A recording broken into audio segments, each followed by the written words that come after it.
So I have never done anything like this before. This is very new for me.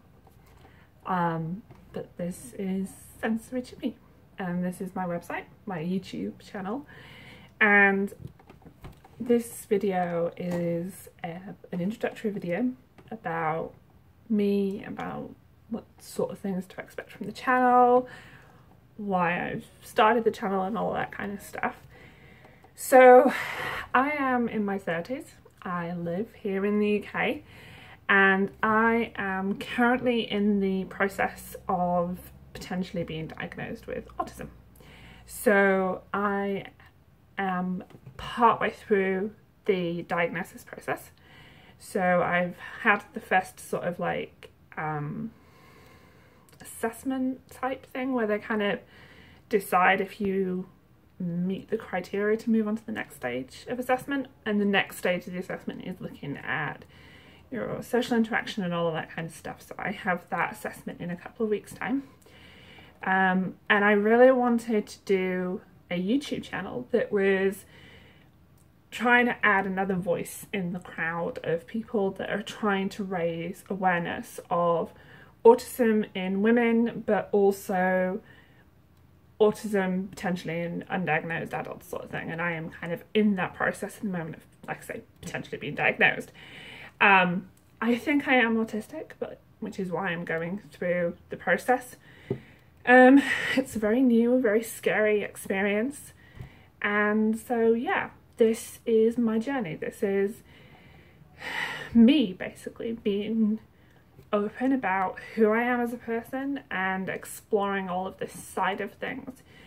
So yeah, I started thinking that I was potentially autistic a couple of years ago, having basically been part of a research program through a university down south, looking at aphantasia, which is basically where you do not visualize things, you don't have a mind's eye, so to speak. So I can tell you what a beach ball looks like because I know roughly what a beach ball looks like, not because I'm seeing a beach ball in my head. I can tell you what a pyramid looks like because I know what a pyramid looks like, not because I'm seeing a pyramid. I will sometimes get flashes of images, but generally speaking, I don't get much of a mental imagery.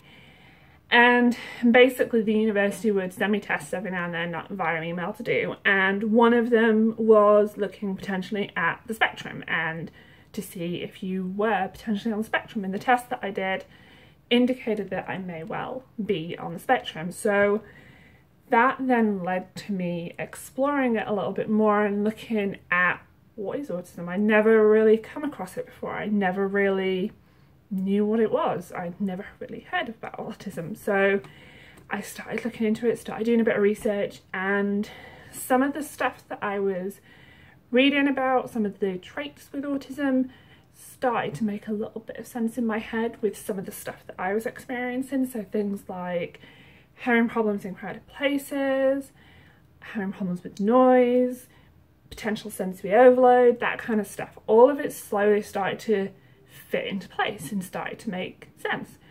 And so I decided to go and see my doctor and to have a chat to my doctor about it and see how exactly I go about checking and getting diagnosed and finding out, am I autistic? And the doctor that my GP, when I went to see him, his initial response was, well, if you are autistic, it would have been picked up before now.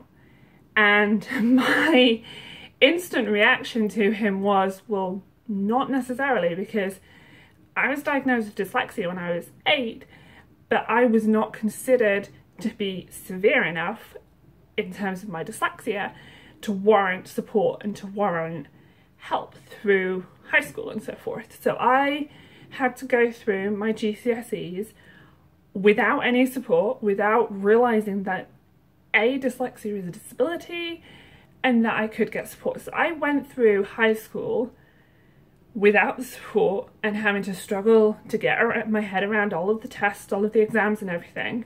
Meanwhile, there's another guy in my class who is dyslexic as well, but he was considered more severe, and so he got loads of help throughout the process and during his GCSEs and stuff. And it wasn't until I went to university to do my undergraduate degree that I realised that that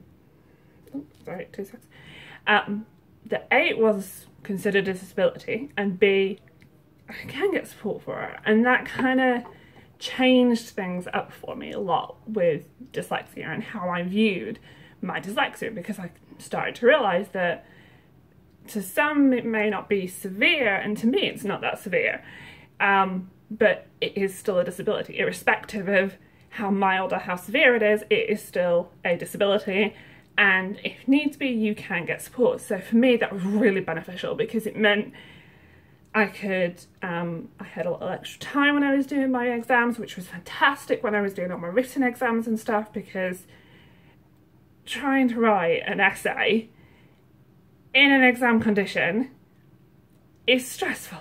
Very, very stressful. Especially when you throw into the mix spelling mistakes, grammar problems, time pressure, and the ability to have that extra bit of time so I didn't have the pressure was fantastic. And later on in my undergraduate degree, I was actually given permission to use a computer during my exams, which again was very beneficial, because it meant I could check my grammar was okay, I could check my spelling was okay. And now I know some people are going to scream at me and go, well, that sounds like cheating. Well, you have a choice. Either I don't edit my grammar and my spelling, and I therefore present a written essay that makes absolutely no sense whatsoever, because the grammar and the spelling is all over the place, and my writing will also change in terms of the style of my writing. The way that I write and everything will change through the process of me writing my exam essay. Or you let me edit my grammar and my spelling, and I can present you with something that actually makes sense and is worthy of being marked. So that is me from a dyslexic point of view. It mostly affects my spelling, my grammar, my mathematics. You will have probably noticed, and I'm going to apologise right here in the very first video, my accent changes. I can assure you I am Yorkshire born and bred, but my accent changes quite a lot, and it sometimes apparently sounds very American. I can assure you I have never lived in America. I've visited quite a few times, never lived in America. So I'm very sorry to any Americans that might be watching this video. This is not meant to insult anybody out there. I'm not always aware that I am picking up different accents or that my accent is changing, so apologies for that in advance. It is just something that I do, I'm afraid, and I have no control over it, so I'm very sorry about that. So coming back to the channel and Sensory Chippy. So why have I called my channel Sensory Chippy? Well, sensory because I am on a bit of a journey. I am exploring sensory stuff in terms of sensory overload that I think that I get, and also what I find beneficial from a sensory point of view that I like and that I find calms me and helps relieve any stress that I've got. So that can include things like stimming and all of that kind of stuff, and also exploring what is not good for me sensory wise. So things like the loud, crowded places, all of that kind of stuff. So that's where the sensory stuff comes from. And the Chippy, because that is my husband's nickname for me, is Chipmunk. So Chippy and sensory, hence the name of the YouTube channel. So so yeah, this is Sensory Chippy. There is another video which will possibly be uploaded either around about the same time that this one is uploaded, or around about maybe a couple of days later, I'm not entirely sure, which was a very, very impromptu filming in the woods, me in my sensory heaven of walking in the woods barefoot, because that is fantastic for me. I really like that sensation.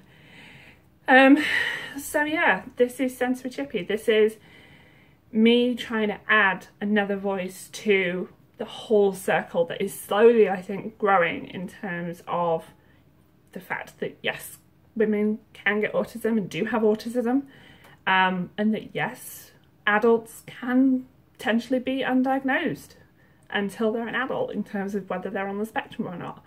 And I wanted to be another voice in that circle and sort of stuff. I wanted to be another person trying to say women can be autistic and it's great and it's fantastic. Like I say, I'm still waiting for my confirmation as to whether I am on the spectrum or not. I think I am on the spectrum. I'm going to keep you guys updated as I kind of go through the process and everything. So I primarily just wanted to do a little bit of an introductory video just to kind of explain to you why I'm doing the YouTube channel and where it's all come from, basically. And so, yeah, this is me. Feel free to ask me any questions that you want to ask, or anything that you want me to explain a little bit more. I know I've probably thrown quite a few terms around that people might be like, what is that? Like the stimming and all of that kind of stuff. Ask away. This is just primarily an introductory video. I'm not wanting to explain too much in terms of things like the stimming and all of that kind of stuff too much in this video. I just wanted to have a quick throw it out there video about, hi, welcome to the channel. And like I say, this is me and this is my channel, and ask away any questions that you might have. And please be gentle with me because this is the very first time that I have done this, and it's scary. It's very scary doing the whole YouTube channel, putting myself out there as another voice potentially in the crowd, and the whole process and the whole journey that I've gone on over the past couple of years has been scary. And yeah, I'm potentially maybe making myself vulnerable a little bit, maybe by putting myself out there, but at the same time, I want to highlight this whole journey to you. I want to share it with you guys, and I want to do it from a very positive experience in terms of, I think it's a positive thing that I want to share this because I want to highlight it to people, and I want to be another voice in the crowd that is highlighting the whole situation, but also highlighting my journey, because you never know, through these videos, not just mine, but all the other various videos that are starting to grow and pop up around the place, there may well be people out there who watch these videos and go, that actually sounds familiar, I think that might be me. And so if that happens, that's a great thing. It's a great thing to raise awareness of this whole system and this whole potential thing of adults and undiagnosed adults and stuff. And so yeah, this is what this is all about. And I'm going to leave it there. I've waffled a little bit, so I do apologise. But yeah, ask me any questions that you might have in the comments below. And yeah, welcome to the channel. And I hope you enjoy. And yeah, thank you for watching.